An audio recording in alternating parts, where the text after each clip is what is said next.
Assalamualaikum warahmatullahi wabarakatuh. Puji syukur kita ucapkan kepada Allah Subhanahu wa Ta'ala yang telah memberikan kesehatan kepada kita untuk bisa mengikuti perkuliahan pada hari ini.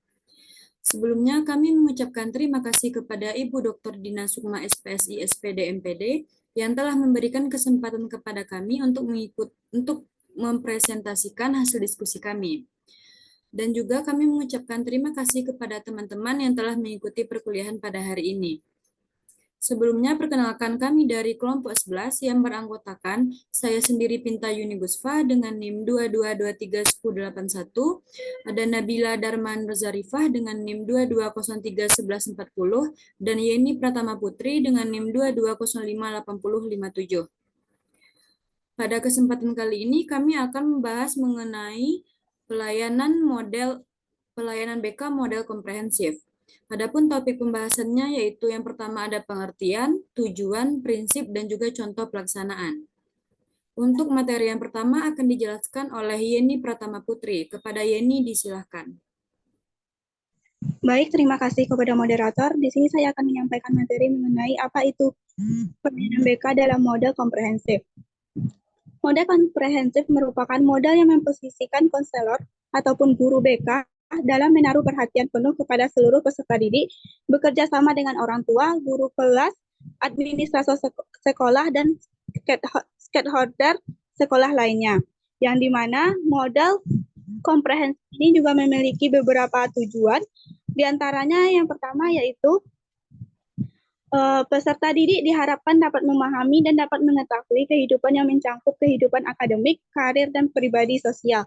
Yang kedua, teraktualisasinya potensi peserta didik dapat berkembang secara optimal. Yang ketiga, dapat mengatasi kesenjangan antara standar kompetensi siswa yang akan dicapai dan kemampuan para siswa yang sebenarnya di sekolah ataupun di wilayah tertentu. Selain itu, dari model komprehensif terdapat juga beberapa prinsip, diantaranya yang pertama yaitu diperlukannya oleh seluruh peserta didik, yang kedua dapat memfokuskan pada pembelajaran dari peserta didik, yang ketiga dapat peduli dengan penerimaan diri, pemahaman diri, dan pengayaan diri, yang keempat memfokuskan kepada proses dan mendorong keberkembangan, yang kelima lebih berorientasi pada pengembangan yang terarah daripada tujuan yang definitif, yang keenam peduli dengan identifikasi awal dan kebutuhan khusus dari peserta didik. Sekian materi yang dapat saya sampaikan. Saya kembalikan kepada moderator. Baik, terima kasih kepada Yeni. Untuk materi selanjutnya akan dijelaskan oleh Nabila Dharma Nurzarifah. Kepada Nabila disilahkan. Baik, terima kasih kepada moderator. Materi selanjutnya itu contoh pelaksanaan. Yang pertama itu layanan dasar, di mana pengertiannya yaitu proses pemberian bantuan kepada seluruh konseli melalui kegiatan penyiapan pengalaman terstruktur secara klasikal atau kelompok yang dirancang dan dilaksanakan secara sistematis dalam rangka mengembangkan kemampuan penyesuaian diri yang efektif sesuai dengan tahap dan tugas-tugas perkembangan yang dituangkan sebagai standar kompetensi kemandirian, di mana tujuannya yaitu untuk membantu semua konseli agar memperoleh perkembangan yang normal, memiliki mental yang sehat, dan memperoleh keterampilan hidup, atau dengan kata lain membantu konseli agar mereka dapat mencapai tugas-tugas perkembangannya secara optimal. Fokus perkembangan untuk mencapai tujuan tersebut, fokus pengembangan kegiatan yang dilakukan diarahkan pada perkembangan aspek-aspek pribadi, sosial, belajar, dan karir. Semua ini berkaitan erat dengan upaya membantu peserta didik atau konseli dalam upaya mencapai tugas-tugas perkembangan dan tercapainya kemandirian dalam kehidupannya.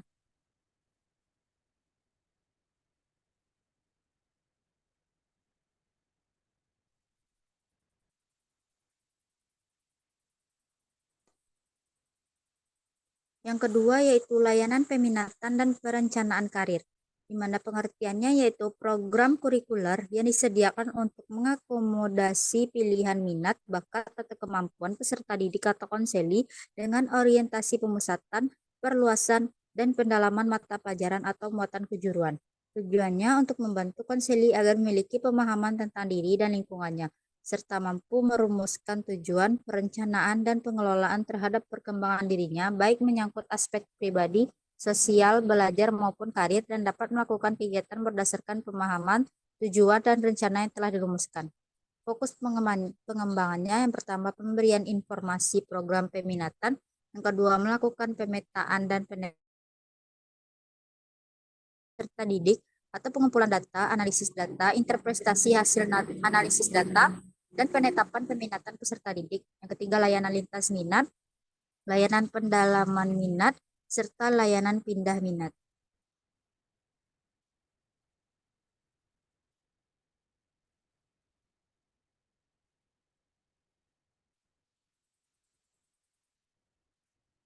Yang ketiga yaitu layanan responsif, di mana pemberian bantuan kepada peserta didik atau konseli yang mampu menghadapi masalah dan memerlukan pertolongan dengan segera agar peserta didik atau konseli tidak mengalami hambatan dalam proses pencapaian tugas-tugas perkembangannya. Tujuannya untuk membantu peserta didik yang sedang mengalami masalah tertentu menyangkut perkembangan pribadi, sosial, belajar, dan karir. Bantuan yang diberikan bersifat segera karena dikhawatirkan dapat menghambat perkembangan dirinya dan berlanjut ke tingkat yang lebih serius. Fokus perkembangannya yaitu pemberian bantuan kepada peserta didik atau konseli secara nyata mengalami masalah yang mengganggu perkembangan diri dan secara potensial menghadapi masalah tertentu, namun dia tidak menyadari bahwa dirinya memiliki masalah.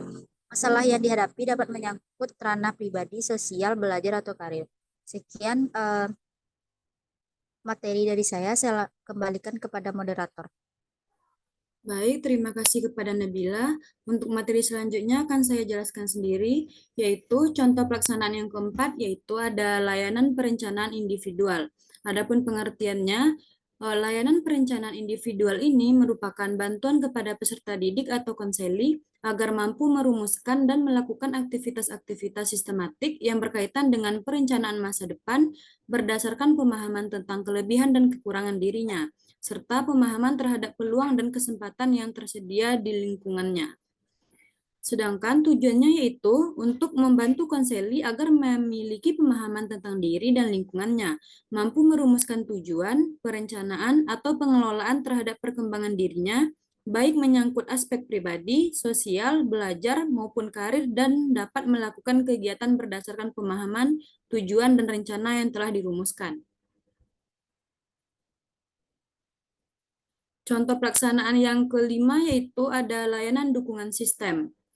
Pengertiannya yaitu merupakan komponen pelayanan dan kegiatan manajemen, tata kerja, infrastruktur, misalnya teknologi informasi dan komunikasi, dan pengembangan kemampuan profesional konselor atau guru bimbingan dan konseling secara berkelanjutan, yang secara tidak langsung memberikan bantuan kepada peserta didik atau konseli, atau memfasilitasi kelancaran perkembangan peserta didik atau konseli, dan mendukung efektivitas dan efisiensi pelaksanaan layanan bimbingan dan konseling.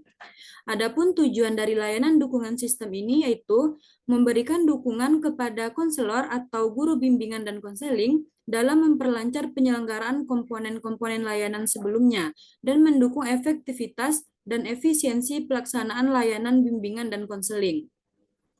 Fokus pengembangan dari layanan dukungan sistem ini yaitu yang pertama ada konsultasi, yang kedua menyelenggarakan program kerjasama, yang ketiga berpartisipasi dalam merencanakan dan melaksanaan kegiatan satuan pendidikan, yang keempat melakukan penelitian dan pengembangan.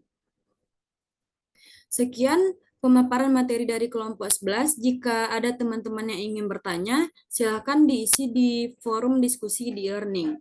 Kami akhiri dengan Assalamualaikum warahmatullahi wabarakatuh.